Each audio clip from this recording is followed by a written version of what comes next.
Hey, it's Freddie.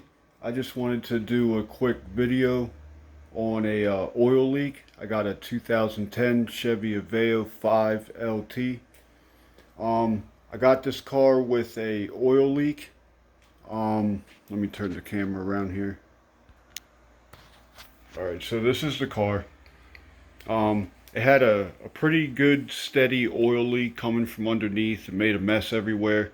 And I was doing some research online, and it doesn't seem like there's a lot of videos on where to pinpoint certain oil leaks. I know a lot of people have been talking about oil coolers and things like that, but I figure I'd do this here just to try and help people out and tell them what to look for on these engines.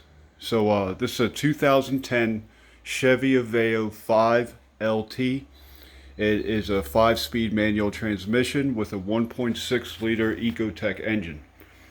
Pretty good engines, you know, fairly decent. They're good for the long haul as long as you keep up on maintenance and things like that. But I got everything back together and running with no leaks. And as you can see, I don't have my heat shield on yet, just for the sake of checking things out. But I also wanted to make this video so you guys could kind of see. So right down here is the exhaust manifold, and this thing back here, I don't know if you can see that there, that is the oil cooler. I did replace the oil cooler while I was troubleshooting everything, just because it seems to be a common problem that the seals go bad in the oil cooler. When you pull it off of the engine block, you'll see a couple rubber seals right there, but there's also like a cap on the back. And if you pull that off, there's a seal inside also.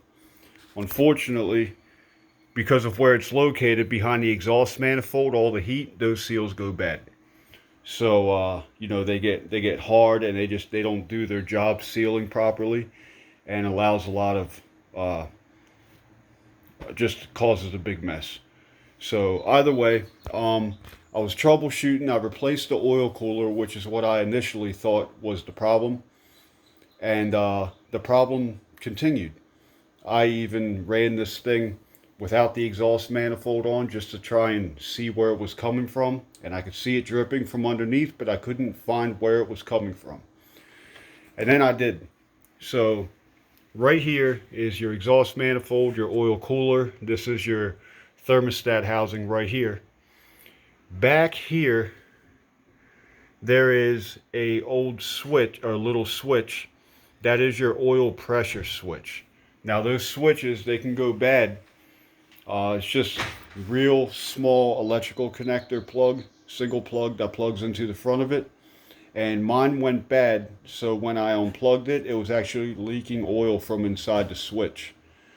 So I replaced that. It's kind of hard to get to. I had to do it with the exhaust manifold off. A lot of people recommend you remove your AC compressor, which is this component down here. And to do all that, obviously, you have to release the belt tension. There's three, I believe they're 12 millimeter bolts to take off the AC compressor. Luckily, I was able to get in there on an angle with a socket, just big enough to fit over the electrical part of the switch, and I was able to thread the old one out and thread the new one back in, and I didn't have to take all that off. So I put that back on and got the exhaust all buttoned up, everything good to go here, and no more leaks. So I hope this helps you guys if you're trying to pinpoint an oil leak on these cars. You know, the oil cooler is a common problem. Chances are it's the seals in the oil cooler and behind it, not the oil cooler itself. But I just wanted to point out a couple things here, what I did. So, you know, I would start with checking the oil cooler and check your switch right there. It's pretty important. All right. Thanks a lot.